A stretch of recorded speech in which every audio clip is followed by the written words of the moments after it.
지난 주간에 이어서 이 교리에 대한 말씀을 전할까 합니다. 인쇄물 보시면 맨 위에 제목을 하나님의 doctrine, 교리 2 그랬습니다. 그리고 박수 처리된 데 복습란이 있죠. 뭐가 교리였죠? 그냥 어떤 주제에 대한 원칙, 어떤 주제에 대한 기준, 어떤 주제에 대한 잣대, 어떤 주제에 대한 법칙, 그게 교리였습니다. 그런데 교리라는 것은 하나님의 교리만이 손타지 않은 거다. 영어로 사운드한 거다. 건전하고 건강한 거다. 근데 그런 교리 말고도 손탄 교리가 많다.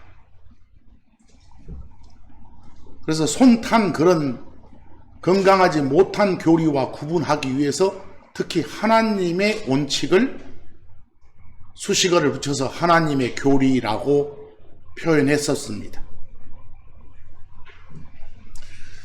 여기 복습란에 보면 로마서 6장 17, 18절 지난 주간에 봤던 말씀이죠.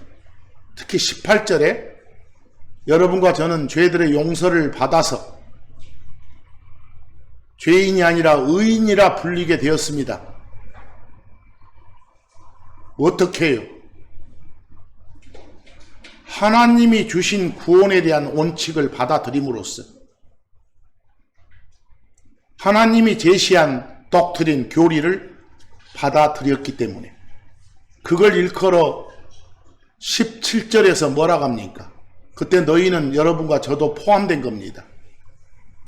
우리에게 전달됐던 교리입니다.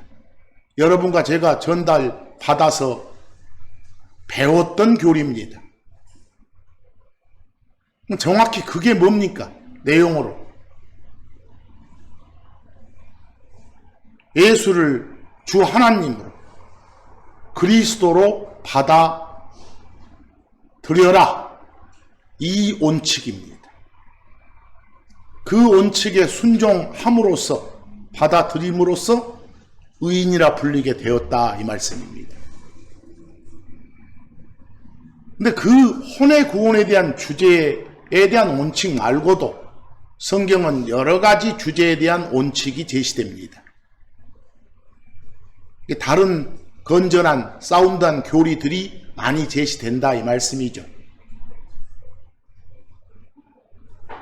주의하란 말을 지난 시간 끝맺음으로 줬습니다. 그 사운드하지 못한 교리들, 손탄 교리들이 많으니까 그것들을 특히 이상한 거라겠잖아요. 정상이 아닌 것들. 그래서 거기 히브리서 13장 9절 말씀처럼 어쩌지 말자. 그 이상한 교리에 끌려다니지 말자. 이 바울을 통한 당부의 말씀을 마음에 새겨두고 살자라고 했습니다. 특히 여러분들 여러 가지 하나님이 주신 원칙 중에서 오늘 시간에 특별히 강조해서 전하고 싶은 것이 부활에 대한 겁니다. 거기 인쇄물 보시면 로마서 1장 4절 말씀을 맨 먼저 기록해놨죠? 거기 한번 쭉 한번 읽어보시기 바랍니다. 여러분 2000년 전으로 돌아가 보면 예수님이 십자가에서 죽는 그 순간 그분을 하나님이시다. 그분이 바로 선이라 아들이라 불리는 그리스도 구원자이시다. 주이시다. 그렇게 크게 외치면서 따르던 제자들마저도 이 마귀의 주 무기인 죽음 앞에서 자기들 보기에 무기력하게 당하는 그분을 쳐다보면서 허탈해했습니다. 제자들마저도. 다시 말해서 어쨌습니까? 죽음의 권능을 물리치고 다시 예수님이 일어나실 거란 생각을 전혀 하지 못했다 이 말입니다. 제자들까지도. 근데 십자가 사건 전에 그분이 행하신 기적을 맛보고 또 그분의 말씀을 통해서 큰 은혜를 몽땅 누렸던 그런 사람들이 십자가에서 허망하게 죽는 모습을 통해 모든 것이 어쨌구나, 끝났구나 라고 단정 지었다 이 말입니다. 그런데 그 예수님이 어쨌습니까? 죽고 묻힌 후 셋째 날 다시 일어나셨잖아요. 그 일어나심을 통해서 그분이 바로 보통 인간이 아닌 뭐다? 신이 사람이 된 메시아 하나님이다. 성경이 말하는 그 그리스도 하나님이시다. 성경이 말하는 선이라 불리는 그 하나님이 맞다. 이게 확실하게 입증되었죠.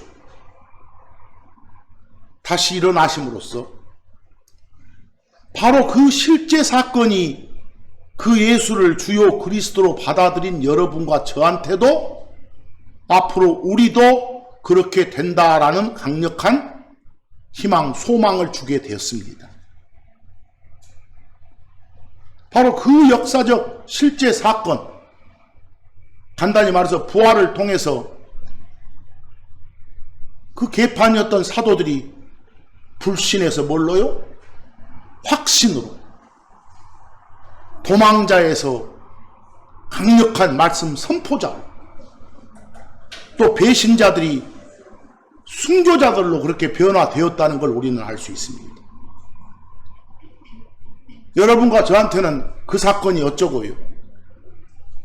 희망찬, 소망에 찬 그런 신앙생활을 할 수 있는 밑거름이 되는 것이고, 그래서 거기 로마서 1장 4절 뭐라고 합니까? 뭘 하심으로써? 부활하심으로써. 이 부활을 통해서 바로 이분이 그냥 보통 인간이 아니구나, 신이 사람 돼서 오신 그분 맞구나, 하나님 맞구나. 특히 세 분 한 하나님 중에서 구원의 임무를 맡고 이 땅에 오기로 약속된 선이라 불리는 그 하나님 맞구나라는 게 확실하게 드러나게 됐죠. 입증됐다 말입니다. 그 순간부터 하나님이 됐다 말이 아니라 그 하나님이심이, 그 선이라 불리신 하나님이심이 밝히 드러나셨다라고 되어 있습니다. 여기서 보통 역본들 표현에 하나님의 아들 이럴 때 의는 그 전치사 5분 동격 전치사입니다. 선이라 불리시는 하나님 이 말입니다.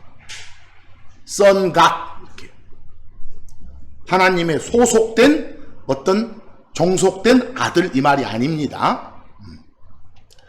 그런데 특히 우리가 신앙의 본으로 삼고 있는 사도 누구? 바울이 그 여러 지역을 다니면서 말씀 선포를 했는데 그 선포된 말씀 내용 중에 주로 중점을 두고 했던 것이 바로 이 사건입니다. 이 부활입니다. 근데 그 사도가 예수 그리스도의 부활을 선포했지만 사람들이 어째요? 잘 안 믿어요. 심지어 어떤 사람들은 그런 거 없어, 부활 같은 소리 하고 있네, 이런 놈들도 있었고, 있기는 있는데 이미 우리들에 해당되는 부활은 이미 지나가본 거 아니야? 라고 말한 자들도 있었고, 또 어떤 사람들은 그런 건 그냥 상징적인 거야, 실제가 아니야, 뭐 이렇게 말하는 사람들도 있었고, 각종 다양한 사람들이 있었단 말입니다. 그 사람들은 그 각자 자기 주장을 했겠잖아요. 그 각자 자기 주장이 바로 하나하나가 이상한 교리입니다. 거기 사도행전 23장 6절을 보시면 바울이 그 선교여행 다 지나고 나서 이렇게 예루살렘으로 들어왔잖아요. 예루살렘에 들어와가지고 결국은 감옥살이였잖아요. 잡혀가지고 그때 제사장들 앞에서 이렇게 심판받고 재판받는 그런 상황이에요. 근데 사도행전 23장 6절 끝에 보면 왜 지금 이 우리 신앙의 표본이 되는 요 바울이 왜 신문을 받는다고 나왔어요? 맨 끝에.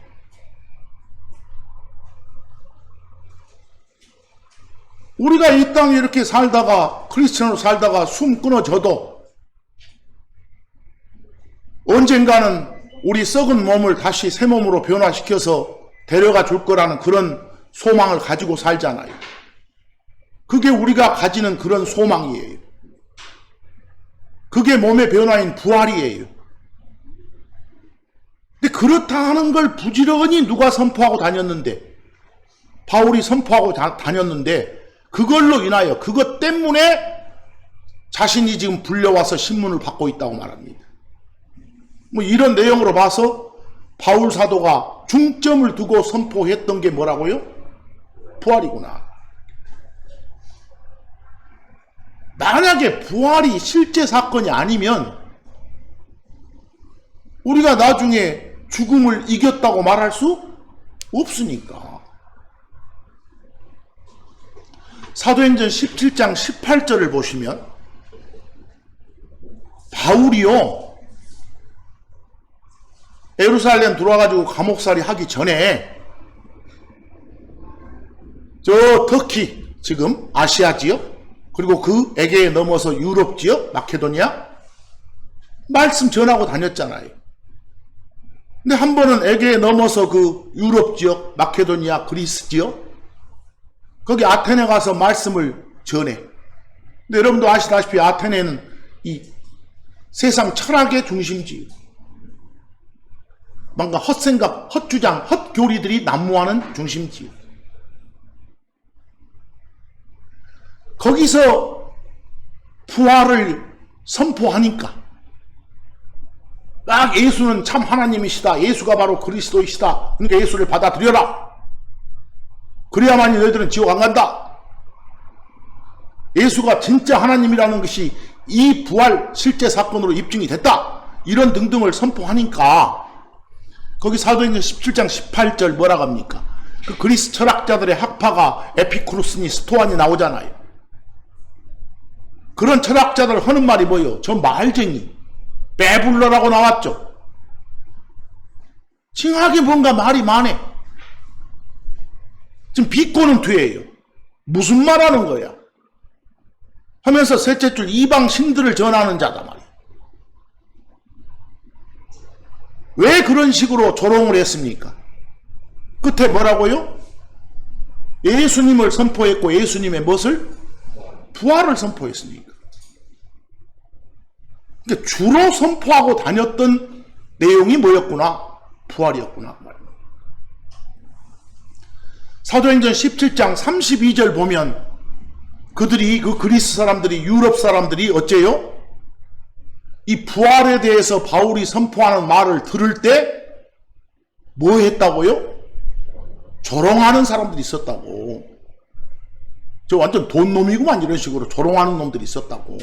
받아들인 자도 일부 있었겠지만 이 정도로 받아들이기 힘든 사건이에요. 근데 우리는 그걸 받아들였기 때문에 의인이라 불리게 된 것이고 디모데 후서 2장 18절처럼 어떤 자들은 또 어쨌다고요? 부활을 인정하기는 하는데 이미 어쨌다? 지나갔다. 지금 우리만 남겨두고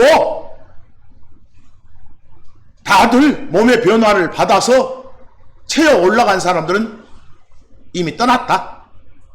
우리는 아직 못하고 이 로마 압정에 지금 시달릴 판이 됐다. 뭐 이런 주장도 이런 사람들의 부활에 대한 어떤 독트린도 이상한 거죠.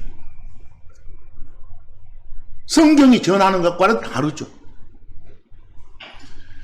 그리고 심지어 마태복음 22장 23절을 보면 특히 유대인들 중에서도 이 사두개파에 속한다고 불리는 사두개인들, 그 사람들은 또 뭐라고 주장해요? 부활은 없다. 부활 같은 소리 하고 있네요. 저 유럽 그리스 사람들하고 같은 논리죠.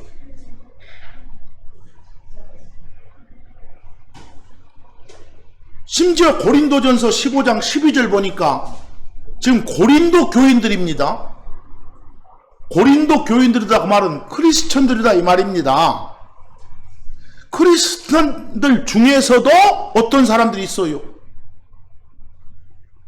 끝에 부활이 없다고 외치는 자들이 있다고 말입니다.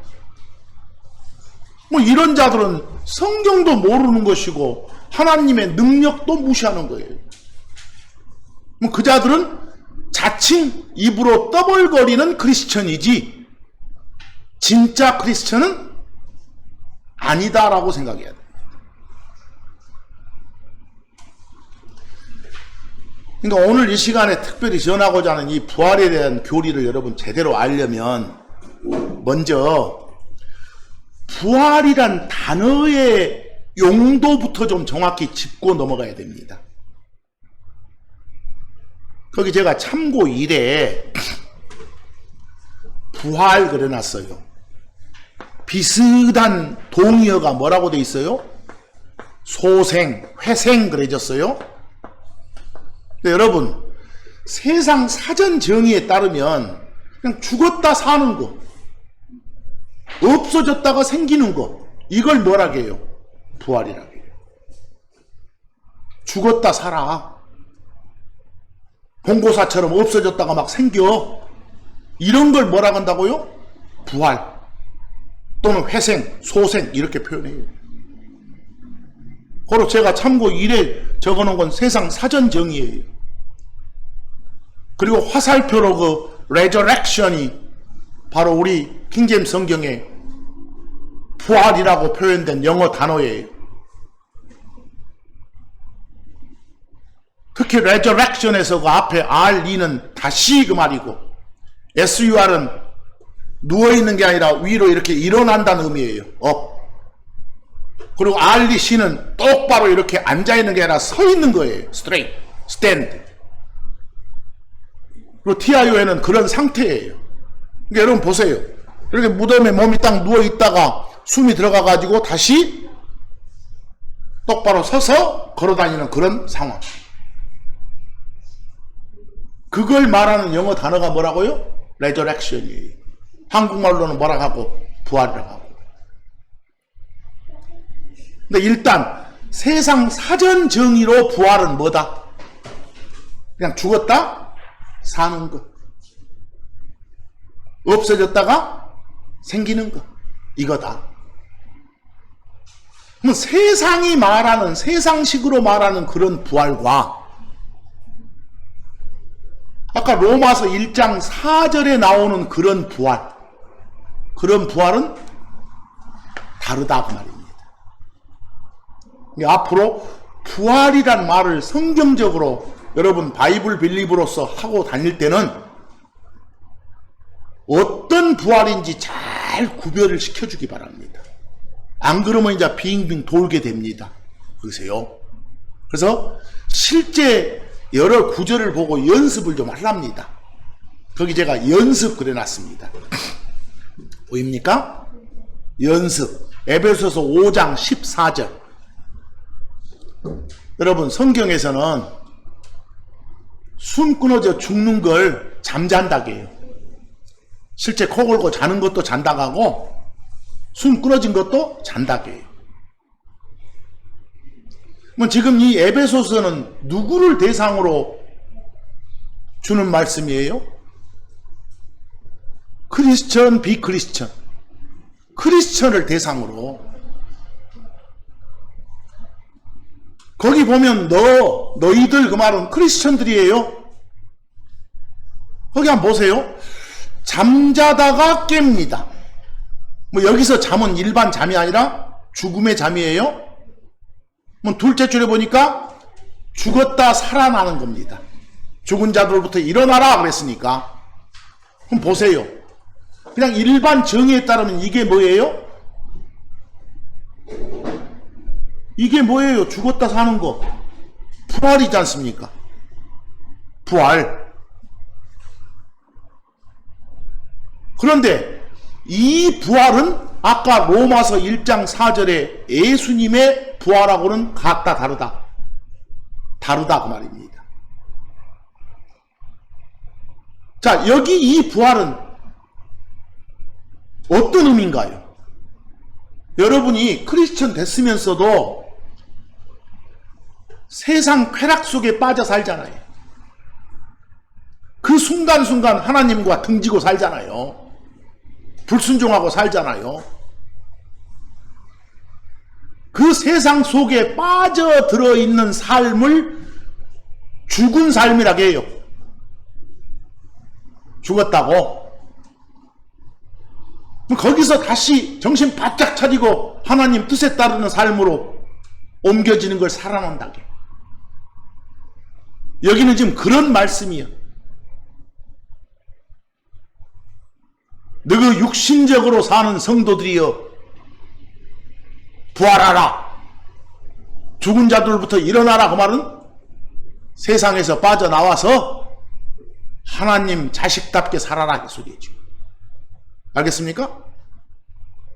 물론 이 말씀을 누구한테 준다면, 불신자를 향해서 준다면 하나님과 관계가 끊겨 있는 것도 죽은 거니까 성경은 그 상태에서 예수를 주요 그리스도로 받아들여 가지고 어째라? 살아나라 이 소리고. 그러나 에베소서 5장 14절 이 구절로 봐서는 여기는 뭐다? 누구에게 주는 거다? 세상에 빠져있는 크리스천들한테, 죽어있는 거나 마찬가지인 크리스천들한테, 나한테 주는 거다. 나한테. 나중에 여러분들 참고적으로 거기 한번 적어 놓으세요. 디모데전서 5장 6절. 디모데전서 5장 6절 한번 적어 놓으세요. 그 바울을 통해서 디모데전서 5장 6절에서 주신 말씀이 뭐죠? 인쇄물에는 제가 안 옮겼습니다만은 뭐라고 돼 있나요? 디모데전서 5장 6절.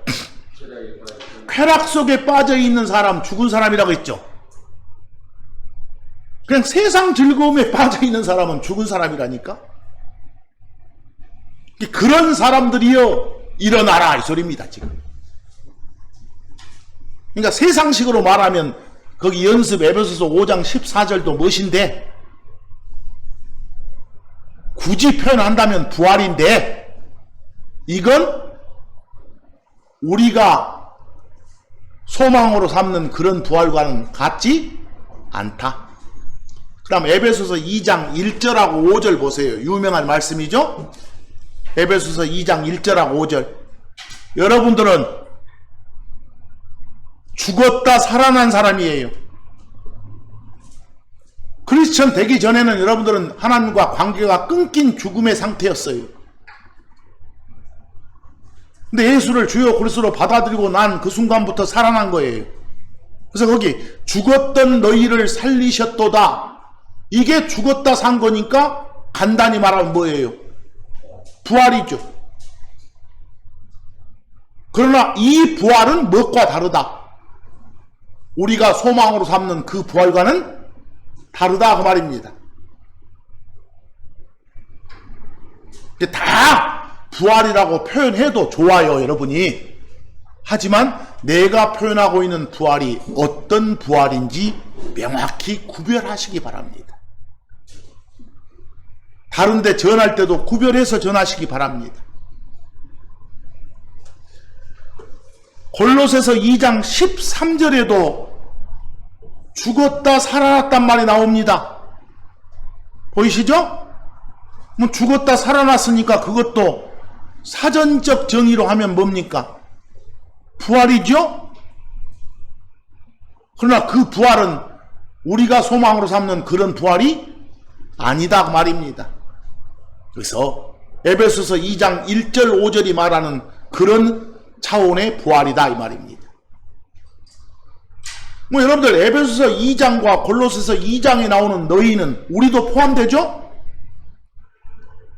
뭐 여러분과 저는 이런 차원에 봐서는 부활할 겁니까? 했습니까? 이 의미의 부활은 했죠. 우리가 소망으로 삼는 몸의 변화인 부활을 아직 기다리고 있는 거지. 로마서 6장 13절. 거기 여러분들 로마서 6장 13절하고 아까 봤던 에베소서 5장 14절하고 비교를 하면서 읽으세요. 로마서 6장 13절도 부활에 대한 말씀인데 왜? 죽었다 살아났다는 표현이 나오니까 거기는 부활하랍니다. 부활하라. 뭐 누구한테 주는 말씀이에요? 우리들한테, 세상 쾌락 속에 맨날 젖어갖고 사는 우리들한테 주는 경고 말씀이요. 죽은 자들로부터 살아난 자로서 이미 부활했던 사람으로서 이제 세상 속에 빠져있는 그런 죽음에서 벗어나라 이 소리입니다. 아시겠습니까? 그러니까 여러 군데가 뭘 말하지만 그냥 사전식으로 말하면 다 부활이지만 그게 우리가 소망으로 삼는 그런 부활인지 아닌지를 판별하시라 이 말입니다. 안 그러면 이상한 가르침의 원칙이 만들어져요. 말 그대로 이상한 교리가 만들어지는 거예요. 여러분들 잘 아시는 내용으로서 한번 봅시다. 열왕기상 17장 17절과 22절. 열왕기상 17장을 보시면 대언자 중에 엘리야가 나와요. 엘리야. 근데 엘리야가 기도를 해가지고 그 지역 이름이 사르밧인데 거기에 어떤 과부 아들이 숨이 끊어졌어요. 죽었어요. 근데 엘리야가 살려낸 거야. 그럼 거기도 보니까 여인의 아들이 숨이 끊어졌다가 끝에 살아났다고 돼 있잖아요. 뭐 이것도 뭐예요? 사전식으로 말하면 부활. 맞죠? 근데 여기 부활은 방금 전에 봤던 그 로마서나 에베소서에 나온 그런 부활하고는 어떻게 다른가요? 여러분들 에베소서나 로마서에 나온 그런 부활은 숨 끊어진 부활 아니잖아요. 몸이 이렇게 죽었던 몸하고는 관계없잖아요. 근데 여기는 뭐하고 관계 있어요? 몸하고 관계 있잖아요. 몸하고. 자, 몸하고 관계 있기는 있는데 우리가 소망으로 삼는 그런 부활도 몸하고 관계 있죠. 근데 어떻게 달라요? 우리가 소망으로 삼는 몸의 부활은 새로운 몸으로 바뀌는 거예요. 재질이. 여기는 몸의 부활은 부활인데 그 재질 그대로고. 알겠어요? 그 재질 그대로고. 그러니까 이런 데서 언급한 이 부활과 우리가 소망으로 삼는 그런 부활은 다르다 그 말입니다. 거기 누가복음 7장 11절에서 12절, 14절에서 15절 거기에 나온 도시 이름은 나인이에요. 나인. 여러분 옛날에는 막 도시가 아니라 성이라게 하니까 나인성 과부 이러잖아요. 사람들이 말을. 킹제임스 성경에는 시티라고 나오는데 도시라고 나오는데 그 나인이란 도시에 어떤 과부의 아들이 또 죽었는데 예수님이 일어나 했더니 바로 숨이 돌아오고 살더라고 말입니다. 뭐 거기도 그 15절 보니까 죽었던 그가 앉아서 말하기 시작했다. 그 말은 죽었다 어쨌다. 살아났다. 뭐 간단히 표현해 보세요. 뭐예요?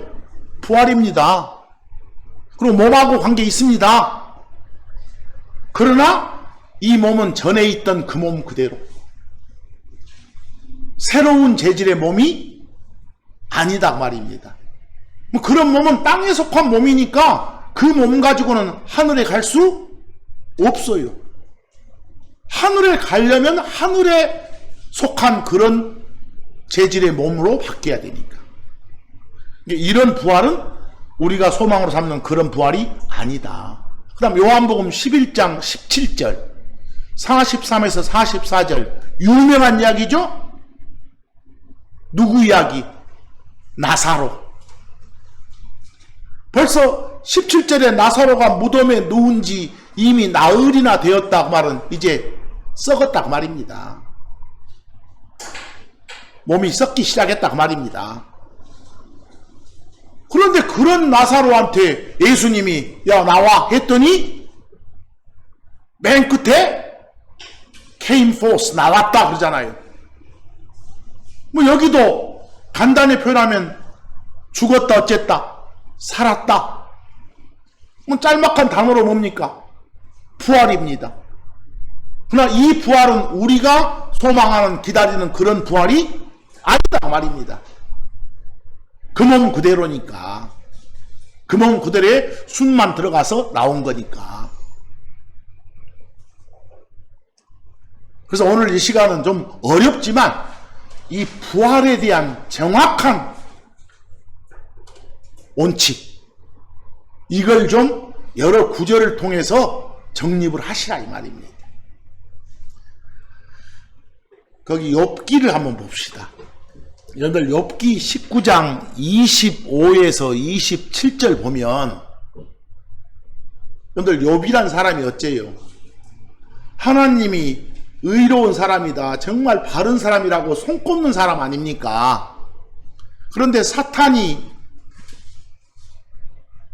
무고로 허위 고소로 한번 시험으로 이렇게 육체적 고난을 당하잖아요. 욥이 그 육체의 심한 그런 병들을 지닌 상태에서 욥이 소망하는 내용이 거기에 지금 기록이 되어 있습니다. 거기 잘 보세요. 구속자 하나님께서 마지막 날에 땅 위에 서시리라. 뭐 욥은 지금 어떤 걸 믿고 있습니까? 하나님이 오셔서 땅에 서신다는 거. 뭐 여러분, 이건 우리 몸 바꿔주는 그런 오심은 아니잖아요. 땅에 서니까. 근데 구약 사람들은 이것만 안 거예요. 그 나사로의 누이들 마리아 마르다도 이것만 아는 거예요. 우리는 신약을 통해서 이미 그 전에 7년 전에 와가지고 우리 데려간다는 거 몸 바꿔서 그것까지 알고 있는데. 자, 좀 더 봅시다. 근데 26절 보니까 욥의 고백이 대단하죠? 내 살갗의 벌레들이 이 몸을 멸할지라도 이 몸이 썩어 없어져도 그 말입니다. 그때 몸을 멸할지라도 할 때 몸은 흙으로 만든 그런 몸이에요. 멸할지라도 내가 여전히 내 육체 안에서, 육체가 몸이죠. 내 몸으로 하나님을 볼 것이다. 그럼 거기 육체라고 표현된 몸은 어떤 몸일까요? 아니, 앞에 내가 지금 가지고 있는 이 몸이 없어져도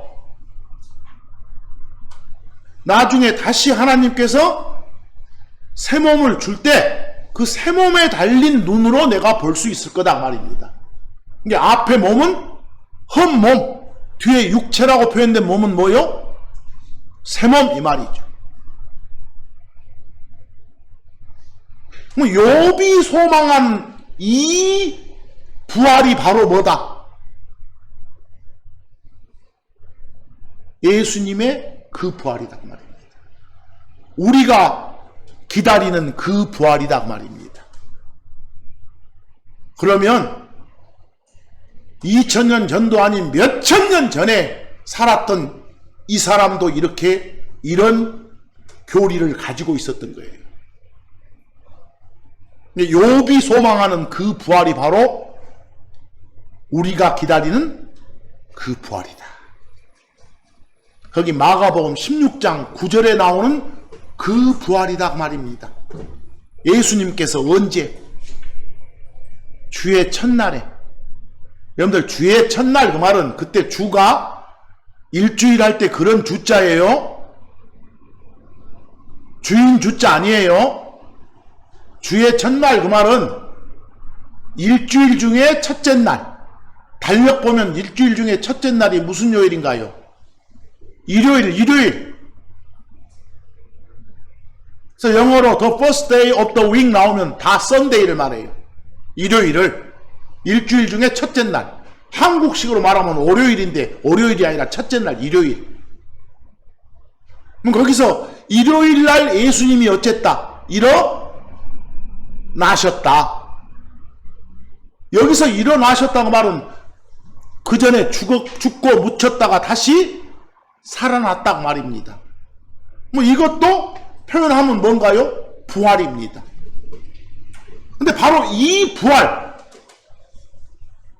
그 죽고 묻혔던 그 몸이 아니라 벽을 뚫을 수 있는, 수직 이동을 할 수 있는 그런 재질의 몸으로 일어나신 겁니다. 바로 이 부활을 여러분과 저는 어쩌고 있다? 기다리고 있다 말입니다. 이 부활을. 거기 참고 2 한번 보기 바랍니다. 참고 2에 마가복음 9장 31절 사람의 아들이라 불리는 예수님이 표현되어 있고 죽임당한 후에 셋째 날 일어난다라고도 되어 있습니다. 여러분 보세요. 죽었다 산다 이 말이니까 뭐 한단 말입니까? 부활입니다. 근데 부활 언제 했습니까? 무슨 요일날? 아까 일요일날. 뭐 역으로 계산 한번 해보세요. 죽고 묻힌 날이 목요일이면 거기 죽임당한 뒤에 할 때 영어가 after예요. 뭐 여러분 한번 보세요. after 다음에 목요일이 나왔다 해봐. 뭐 목요일 후에 그 말은 목요일은 안 들어가. 목요일 지나고 이제 그 다음 금요일이 첫째 날이에요. 목요일 후 그랬으니까. 그 다음 토요일이 두 번째 날이에요. 일요일이 뭐요? 세 번째 날. 그리고 거기 보세요. 죽임당한 뒤에 after 나왔죠? 영어로? 뭐 이 날이 무슨 날이라면, 죽임당한 날이 목요일이라면 그날 후에 첫째 날 금요일, 둘째 날 뭐요? 토요일, 셋째 날 뭐? 일요일에 일어나신다 이렇게요. 하시겠어요? 자, 이걸 달리 내가 표현 한번 해볼게요. 그 밑에 요한복음 2장 19, 21절. 예수님이 당신 죽을 몸을 성전에다가 비유를 했잖아요. 이 성전 헐면 바로 이렇게 세운다고. 거기 표현 나온가요? 나 죽이면 바로 이날 내가 다시 일어나. 이렇게. 거기 보세요. 이 성전을 헐라. 그러면 언제?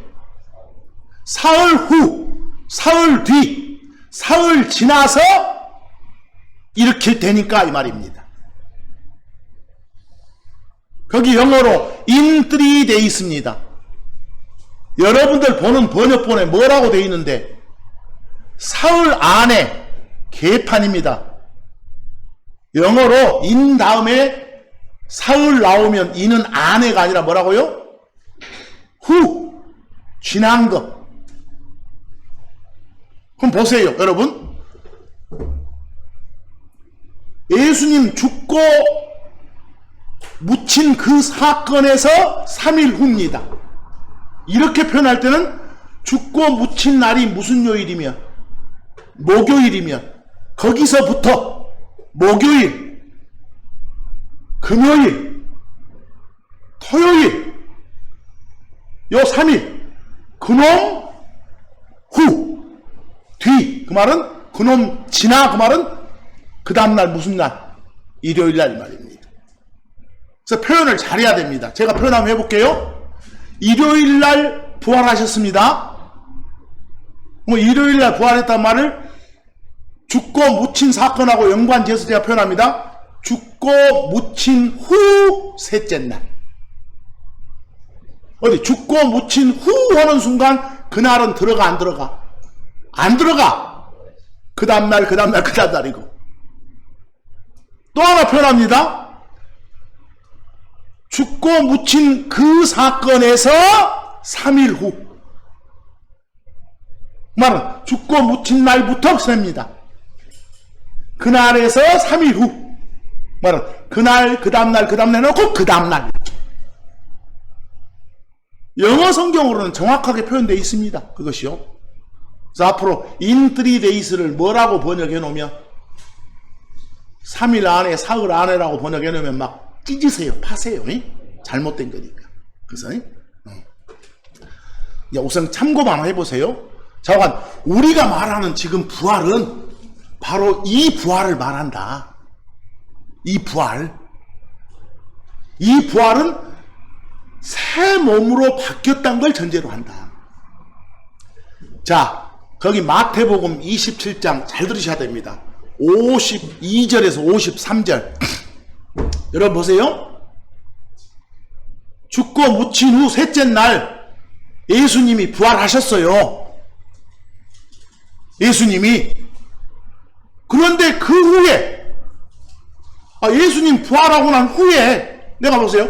예수님 부활한 후에 하면 애프터를 쓰면 바로 그 다음날인지 그날인지 잘 몰라요. 잠깐만, 그 시간보다는 뒤에 그 말입니다. 글쎄요? 그 시간보다는 뒤에. 거기 무덤들이 열렸다겠네요. 그 다음 몸이 일어났다겠네요. 그럼 보세요. 무덤 속에 있던 몸들이 어쨌다? 일어났다. 이게 죽었다 산 겁니다. 이게 뭐예요? 부활이네. 그래가지고 무덤 밖으로 나왔다. 이게 부활이잖아요. 언제? 거기 53절 뒤에 뭐라고 돼 있어요? 그분의 부활 뒤에 After his resurrection 그랬어요. 그분이 부활을 만약에 지금 이 시간에 했다면 바로 뒤에, 그 뒤에 이 말입니다. 동시에는 아니에요, 지금. 동시에는 아니에요. 근데 여러분, 거기 53절에 여러분 보는 번역본에 그분의 부활 뒤에 이걸 제가 괄호 쳐놨죠? 이 말을 거기 거룩한 도시로 앞으로 옮겨야 돼. 영어로는 그렇게 돼 있어. 알겠어요? 지금 이러고 나오면 뭔 말이 돼버려? 일단 저 무덤 속에 있던 사람들이 일어나 있어. 부활해 있다가 밖으로는 안 나왔다가 예수님 이렇게 부활한 뒤에 밖으로 나왔단 말이 돼버리잖아. 우리 한국말로. 그러죠? 근데 여기 그분의 부활 뒤에 이 말이 무덤들이 열려가지고 몸이 일어나가지고 무덤 밖으로 어쨌다? 나왔다. 여기까지 걸리는 거예요. 뭐 이런 사건이 언제 있었다? 예수님 부활한 뒤에 후 사건이 되었죠. 근데 여러분 가지고 이제 그분의 부활 뒤에 요 말의 위치 때문에 또 예수님 저기 하시기 전에 그 몸에서 일단 먼저 일어나 있었겠네요. 먼저 부활해 있다가 나중에 이렇게 밖으로 나왔게 또 여러 많은 사람들이 있어. 그 사람들을 타달래가 싶진 않아요. 왜? 번역을 이따위로 해놨으니까. 알겠어요? 그 한국말의 위치를 그러고 해놓으면 그걸 오해할 수 있죠. 근데 영어로는 그분의 부활 뒤에가 어디에 있다고? 무덤 밖으로 나와서 이 말 뒤에 있다고. 그럼 이걸로 보세요.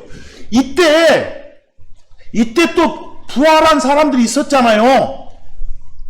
지금 2000년 전인데 뭐 이때 부활한 사람들은 신약 성도들이겠어? 구약 성도들이겠어? 그 당시니까 구약 성도들이었잖아요. 근데 이 말 속에 구약 성도들이 이때 다 부활했다 이렇게 말할 수는 없어. 그건 모르겠어 나는. 자오감? 구약 성도들 중에 일부는 나중에 부활할지 이때 다 했는지는 몰라. 어찌됐건 이때 예수님 부활 후에 부활한 사람들이 있었다 하는 건 알죠. 자, 이제 호세아서 6장 1, 2절 한번 보세요. 지금 금방 읽은 마태복음 27장의 부활은 여러분과 제가 기다리는 그 부활입니까? 아닙니까? 그 부활 맞죠? 맞죠? 몸이 바뀌는 거니까. 자, 호세아서 6장 1, 2절 보세요. 호세아서. 거기도 보니까 2절에 가서 다시 살린단 말이 나오네. 리바이브. 쫙 끝에 살리로다 이렇게 나오네. 죽었다 사는 거요. 죽었다 사는 거. 이것도 사전적으로는 뭔데? 부활인데 이 속에서 몸이 바뀐단 말 없어. 여러분, 지금 이스라엘 백성들을 대상으로 호세아 대언자가 말한 거예요. 오라, 우리가 주께로 돌아가자. 그분께서 우리를 찢으셨으나 우리를 낫게 하시리라. 지금요, 이스라엘 말 안 들으니까 막 바빌론 포로로 보내버리고 날렸단 말이요. 막 찢겨 있는 거야. 완전히 기능을 제대로 못하고 죽어 있는 거야. 그걸 다시 어째주신다고. 온 상태로 돌려주신다고, 회복시켜주신다고 말이야, 지금. 그걸 갖다가 지금 죽었다 살리는 걸로 표현하신 거요. 이 표현 속에는 몸이 나와, 안 나와? 안 나와, 안 느껴져. 그냥 이스라엘의 회복의 의미로서의 뭐다? 부활이다, 이렇게요. 여러분, 에스겔서 한번 보세요. 에스겔서 37장. 그 사람들이 자주 쓰는 말 중에 저 골짜기에 그 마른 뼈 이야기 나오죠? 에스겔 대언자를 데리고 와서 하나님께서 이렇게 마른 뼈들이 있는 골짜기를 보여주잖아요. 그럼 나중에 마른 뼈들이 다 이렇게 살아나. 이것도 뭔데? 사전적으로는 부활인데, 그렇죠? 부활인데 실제 거기서 몸이 나오냐 안 나와. 아까 호세아처럼 이것도 뭐일 뿐이지. 이스라엘의 회복을 말하는 것 뿐이지. 적당한 때가 되면 완전히 패망한 이스라엘 민족이 어떻게 다시 자기 본토 땅으로 돌아올 수 있냐, 이 말씀을 해주신 거예요. 거기 에스겔서 37장 11에서 13절 보세요. 그때 그분께서 내게 이르시되, 지금 에스겔한테는 말이에요. 사람의 아들아 에스겔아, 이 뼈들은, 골짜기에 있는 뼈들이 뭐래요 지금? 이스라엘의 온 집이래요. 저게 이스라엘 사람이라고 생각해라 이 말입니다. 이스라엘 민족이래요. 그런데 그 뼈들이 지금 뭐라고 외치고 있어요? 그들이 이르기를 그랬으니까 뼈들이 뭐라게? 주님, 우리 뼈들이 말라 있습니다. 우리한테는 희망, 소망이 없습니다. 우리 몸의 각 부분들이 다 끊겨져 있습니다. 그 말은 이 핍박받고 있습니다. 압제당하고 있습니다. 이 말 아닙니까? 소망도 없이. 그러니까 살려주십시오 이 말입니다. 그랬더니 12절 약속이 뭡니까? 내가 너희 무덤들을 열고 너희로 하여금 너희 무덤들에서 나오게 하겠다 이 말입니다. 이때 무덤이 진짜 여러분 저기 있는 저 무덤이 아니라 그런 압제된 핍박된 상황입니다. 알겠어요? 이런 데서 어째 줄 것이다? 회복시켜 줄 것이다. 회개하면. 바로 여기서도 죽었다 살아난 의미의 무엇은 나오지만, 부활은 나오지만 우리가 소망하는 기다리는 그런 부활이 아니다 그 말입니다. 아시겠습니까? 자, 요한복음 5장 28절 예수님이 직접 말씀해 주십니다. 당신이 주신 말씀에 놀라지 말아갑니다. 무덤 속에 있는 모든 자들이 어쩔 때가 있다고, 나올 때가 있다고. 지금 예수님이 주신 이 말씀, 무덤 속에 있는 사람들이, 죽은 사람들이 다시 어쩔 때가, 살아날 때가 있다. 이게 바로 여러분과 제가 기다리는 뭐요? 몸의 부활입니다. 그런데 그 말씀 막 뒤에 참고 3처럼 29절에 둘로 나눠요. 저 무덤 속에 묻힌 사람들이 이렇게 다시 살아나는 것이 둘로 나눠져 있다고. 하나는 뭐이고? 생명의 부활, 믿은 사람들의 부활. 그리고 나서 1000년 이상 지나가지고 이제 정죄의 부활이 또 있다고. 저주의 부활이. 이런 건 나중에 한번 자세히 하겠습니다. 그러나 앞에 생명의 부활이라는 무덤 속에 있는 모든 자들이 이렇게 나온다. 이 부활이 바로 우리가 기다리는 뭐다고요? 부활이다. 뭐 여러분과 제가 기다리는 그런 부활은 반드시 뭐가 바뀌어야 된다? 몸이. 그것도 새로운 몸으로 수직 이동이 가능하고 그럴 수 있는 몸으로 바뀌는 것. 그런다고 나오잖아요. 거기 여러분들 고린도전서 15장 51, 52절에 뭐라고 해요? 바울 사도를 통해서 우리한테 미스터리를 하나 준다고 하지 않습니까? 여러분들 성경이 나오는 미스터리는 뭐라고요? 신비나 비밀이 아니라 이렇다라고 알려주니까 알게 된 진리. 알겠어요? 하나님이 알려주니까 그때야 비로소 알게 된 진리를 뭐라고 한다고요? 미스터리. 그 미스터리가 뭐예요 지금? 우리가 다 잠자지 아니하고, 거기 여러분들 우리가 다 잠자지 아니하고 할 때 영어 보세요. 다 할 때 all 나와요? 아니다 할 때 not 나와요? 아니 not하고 all이 있으면 다 자는 건 아니에요. 다 죽어 있는 건 아니에요. 여러분들 예수님이 한 30년 뒤에 오셨어. 이 땅에. 그때 나는 없어. 그때까지 살 수 없으니까. 뭐 나는 무덤 속에 있어. 내 손자는 땅에 있겠지.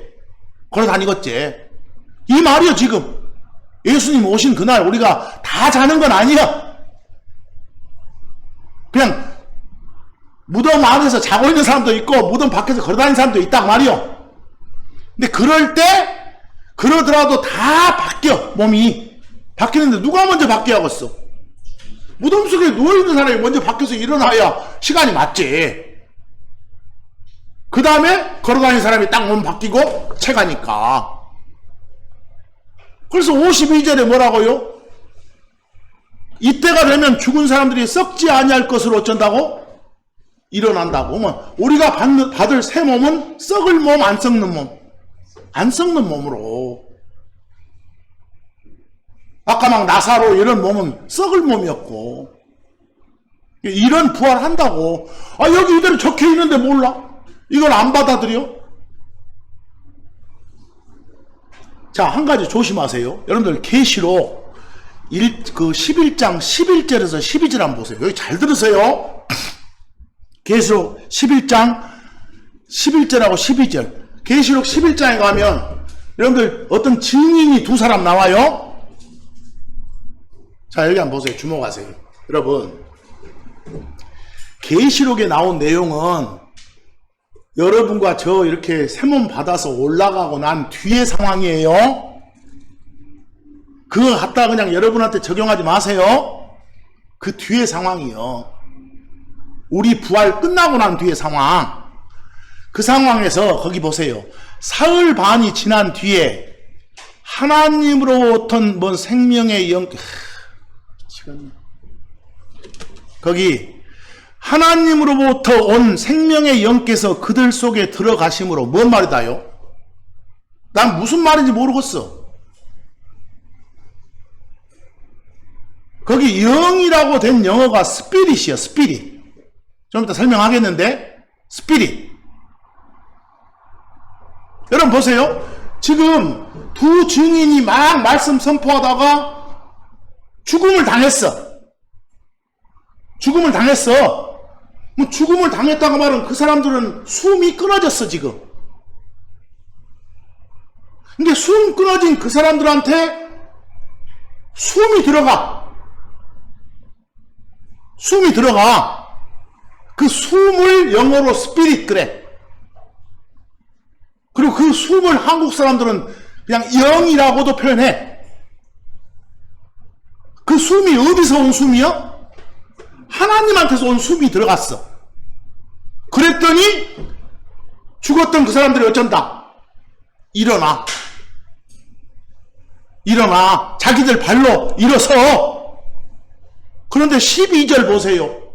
12절 맨 끝에 일어선 그 사람들이 땅에 있어. 어디로 가요? 하늘로 올라가잖아요. 여러분 보세요. 하늘로 올라갈 수 있는 몸이면 흙몸 그대로가 아니요. 새로운 몸이야. 새로운 재질의 몸. 새로운 재질의 몸. 고로 여러분, 이건 언제 있을 일이라고? 우리 몸 바뀌고 난 후에. 그러니까 2000년 전에도 우리가 기다리는 그런 부활이 있었고, 또 앞으로도 우리한테 있을 것이고, 또 우리 뒤에도 어쩌다 있을 것이다 이 말이오. 알겠어요? 이걸 시기도 잘 나눠야 돼. 안 그러면 그냥 쫙 우리 뒤에 있을 걸 우리한테 끌어다 쓰지 말고 그런 값을 하지 마시고. 그런데 거기 그 계시록 11장 11절 여러분들이 본 번역본 보면 생명의 영께서 깨서 해놓으니까 벌써 존칭을 써불잖아요. 들어감으로를 않고 들어가심으로 하고 시자 넣으니까 존칭을 쓰니까 어째요? 인격체가 돼불잖아요. 그럼 하나 물어봅시다. 거기 생명의 영을 혹시나 누가 성령이라고 주장한다면, 세 분, 한 하나님 중에 한 분인 성령이라고 주장한다면 하나님으로부터 온 성령 그랬어. 성령은 동등한 존재가 아니라 어떤 종속물이네. 하나님으로부터 그랬으니까. 여기는 그 말이 아니라 뭐라고요? 그 죽은 그 사람들 속에 뭐가 들어와? 숨이 들어가. 숨이, 호흡이 들어가. 근데 그 호흡은 누가 주신 거예요? 하나님이 주신 호흡이 들어가. 그래서 다시 제 발로 걸어서 살아나갔고 나중에 하늘로 채워 올라간다는 소리요. 알겠어요? 그래서 그 밑에 비교 한번 보세요.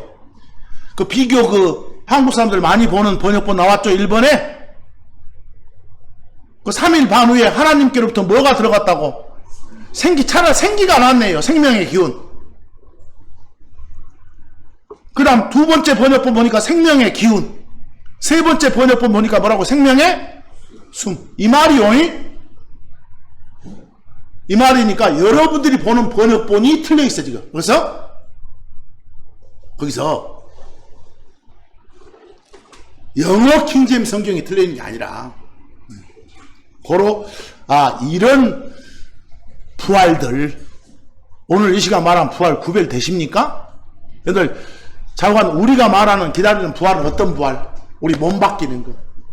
왜 몸이 두 가지가 있어. 참고 사 보시면 어떤 몸이 있고 하늘에 속할 몸이 있고 땅에 속하는 몸이 있어. 거기 고린도서 15장 44절 본성에 속한 몸발은 이미 엄마 뱃속에서 가지고 나온 몸 이 말이야. 내처럴 바디가. 그리고 영에 속한 몸 이 말은 나중에 우리가 새로운 재질로 바뀔 몸이고 하늘에 속한 몸이고 하늘에 가서 살 몸이고, 그걸 빌립보서 3장 21절 표현으로는 이 땅에 있는 이 몸은 흙몸, 천한 몸 그랬고 나중에 바뀔 몸을 뭐라고요? 영광스러운 몸 이렇게 표현한 거예요. 근데 이런 표현으로 봐서 몸은 두 가지 재질의 몸이 있구나. 지금 여러분과 제가 가지고 있는 이 몸으로는 하늘에 갈 수 없구나.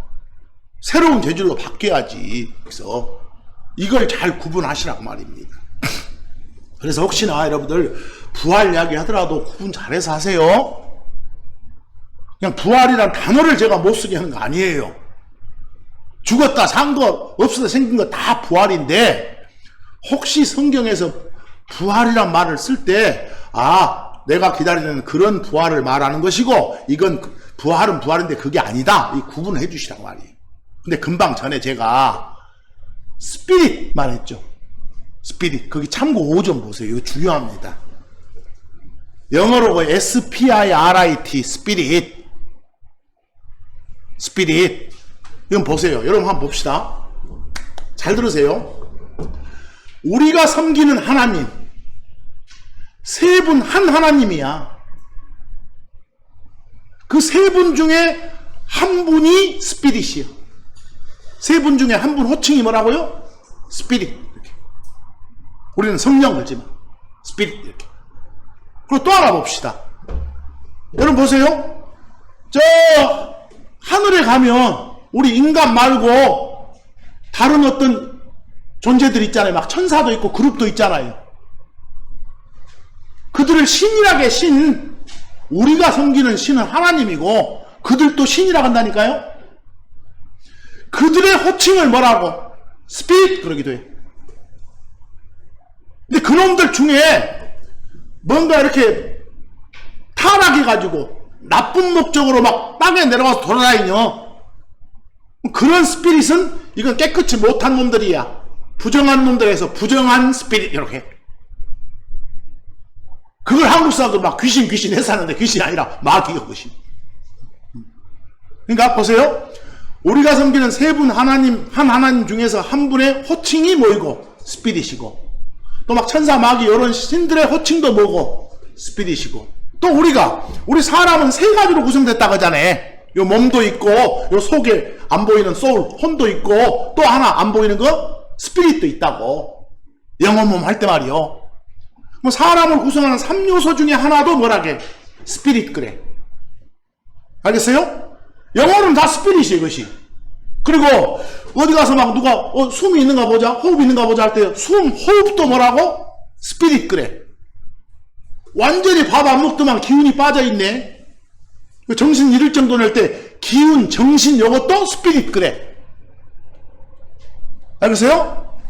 그리고 이거 꿈자리가 사나 마음이 심숭생숭한디 할 때 마음도 스피릿 그래. 심지어 예수님이 야 내가 너희들한테 지금 해주고 있는 이 말, 그 말도 스피릿 그래. 그럼 보세요. 스피릿 그러면 이 여러 가지 중에 어떤 것이요? 그 여러 가지 중에 어떤 거요? 근데 이걸 한국 사람들은 각각의 한국말 표현이 다 있는데도 불구하고 또 스피릿 하면 그냥 한국말로 영 이러고만 번역을 해. 뭐라고요? 영이라고만. 북책 부하듯이 스피릿 영 이렇게만 해놓는단 말이요. 그러니까 이 영이 정확하게 숨을 말하는 영인지 어떤 기운을 말하는 영인지 몰라 이것이. 아까 보세요. 두 증인한테 뭐가 들어가? 스피릿이 들어가니까 제 발로 일어서잖아요. 뭐 그 스피릿은 뭐요? 숨 스피릿, 호흡 스피릿이요. 근데 그것도 그냥 뭐라고만 번역해버려. 영이 들어갔다고 이렇게. 이러니까 헷갈리는 거예요, 사람이. 그래서 앞으로 여러분들 혹시나 요 번역본들 보시다가 스피릿 나오면 한국말로 영 이러고 나오면 구분을 하세요. 이것도 구분 못하면 안 됩니다. 정말 구분하셔야 돼. 자, 거기 한번 봅시다. 제가 공부시키려고 나왔어. 그거 참고 창세기 41장 8절 여기 보세요. 파라오 있죠, 파라오. 파라오가 어느 날 꿈을 꿨어. 근데 꿈자리가 안 좋아. 아주 사나워. 그래서 아침에 일어나가지고 꿈풀이 해줄 놈들을 이렇게 좀 찾는데 아무도 없어. 그럼 나중에 이제 감옥에 있던 누가 나와. 히브리 청년 요셉 나와다가 꿈풀이 해가지고 나중에 요셉이 그 치리자 되는 거예요, 지금. 이 구절이. 꿈자리가 사나워서 아침에 일어났는데 그냥 마음이 심술생숭해. 마음이 뒤숭숭한 거요. 그 말을 거기에 41장 8절에 뭐라겠어? 아침에 파라오가 자기 스피릿이 불안해. 그 불안하다 할 때 트러블 나왔어요? 애로상이 있다고 말이요. 뭔가 아침에 일어난 파라오 마음에 애로상이 있어. 심숭생숭해. 뒤숭숭해.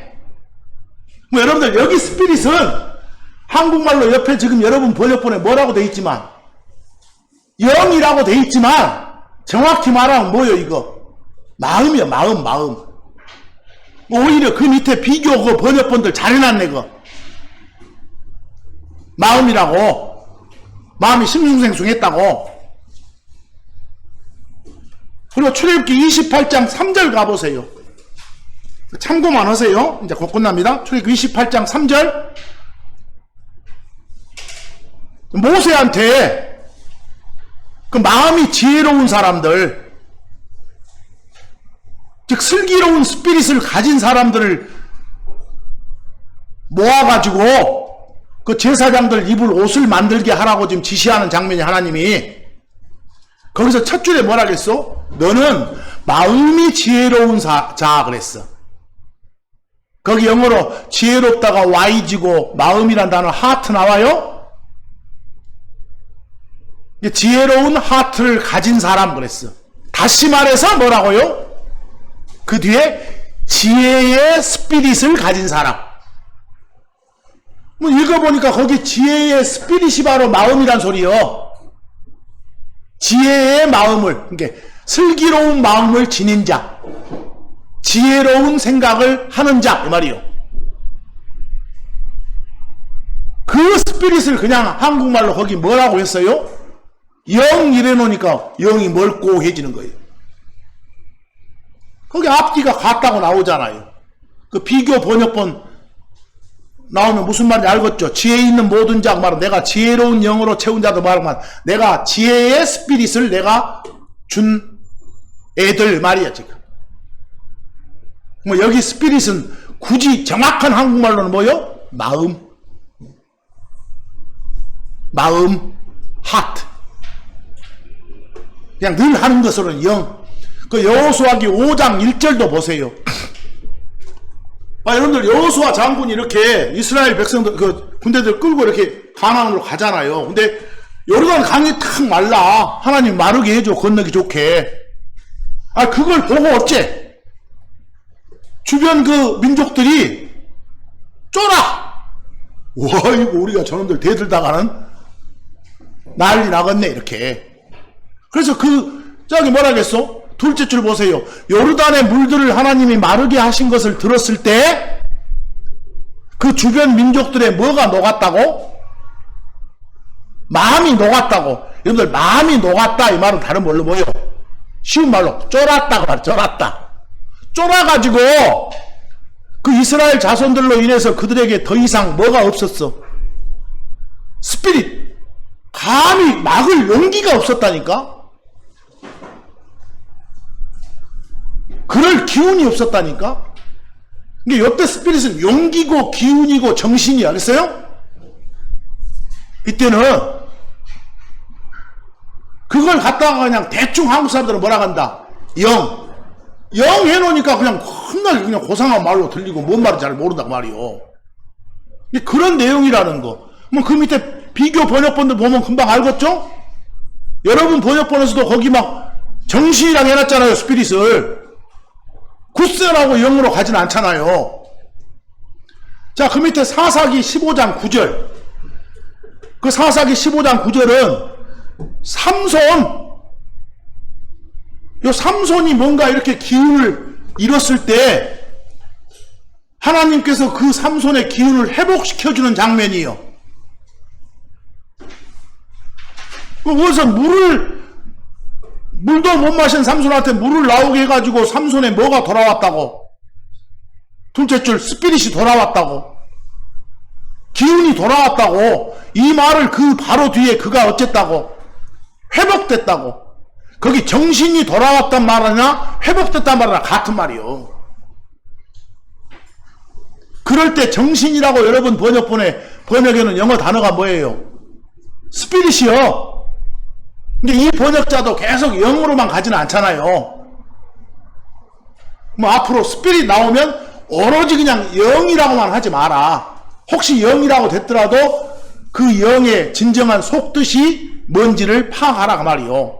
거기 사무엘상 30장 12절, 그 사무엘상 30장 12절, 나중에 그 다윗에 관한 이야기인데 어떤 이집트 청년 이야기예요. 사실은요. 거기 그가 할 때. 근데 뭔가 빵도 못 먹고 물도 못 먹어가지고 그의 기운이 다 빠져 있었단 말이요.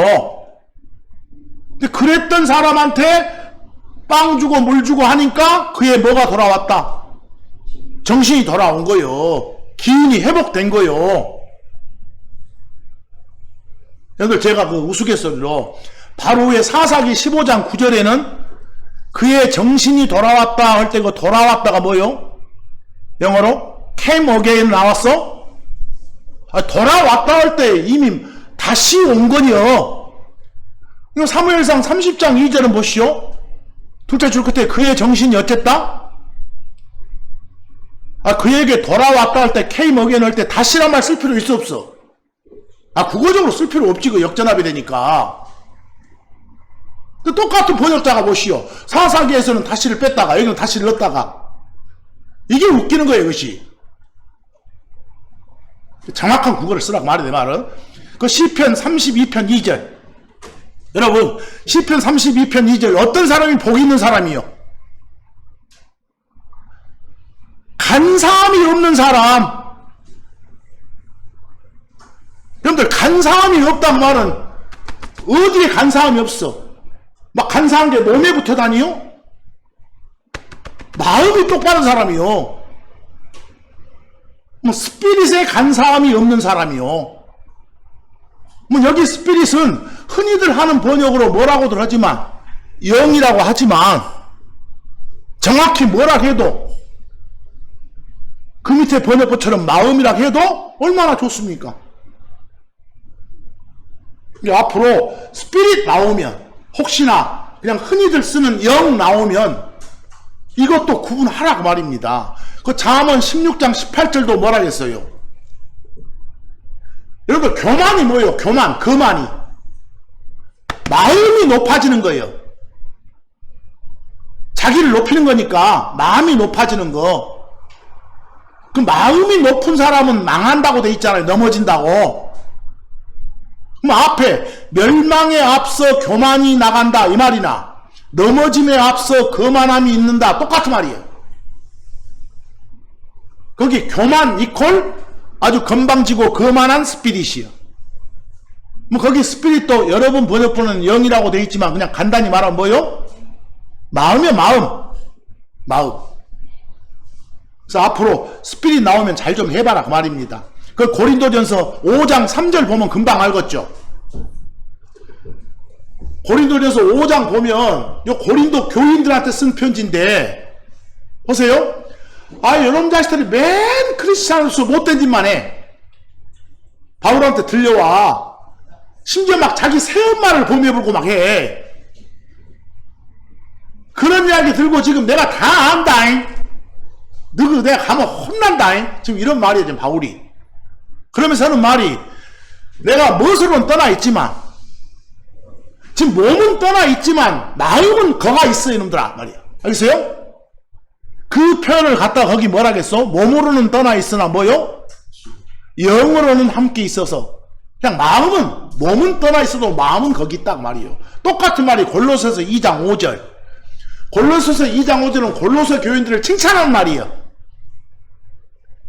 내가 몸은 여기 있어도 마음은 거기 있어. 그랬어요?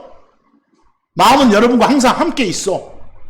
그때 그냥 몸의 대조적인 말로 마음인데 그냥 스피릿을 뭐라 해도 영으로 표현해도 알아먹으라고 말입니다. 알겠어요? 그래서 아까 우리 여러분들 계시록 11장 11절에 그냥 영이 들어왔다 할 때 스피릿이 들어왔다 하면 뭐가 들어온 거다고? 숨이 들어온 거지. 성령이 들어오신 거 아니다고요. 그럼 여러분들 잘 쓰는 말로 한마디만 더 하고 내가 끝내겠습니다. 사람이 누워있어. 길가에. 내가 가서 그 사람 코에다가 손가락다가 대보잖아. 뭐 있는가 보려고. 숨. 호흡이 있는가 보려고. 없어. 죽었지. 여러분들 믿었다게, 난 속에 믿음이 있다게 안 보이잖아. 뭐 진짜 믿음이 있는지 어떻게 알아? 사는 거 보면 알아. 행동 보면. 그 말을 야고보 사도가 지금 야고보서 2장 26절에 뭐라고 표현해요? 아니, 너그 스피릿 없는 몸은 죽은 거야.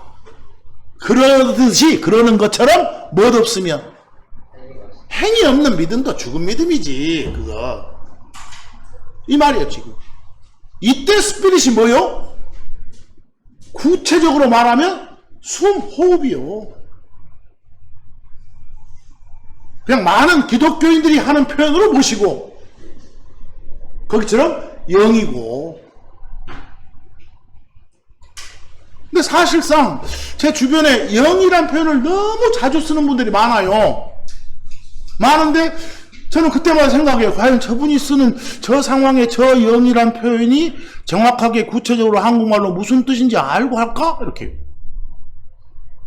그냥 입으로 나오니까 뱉지 말고.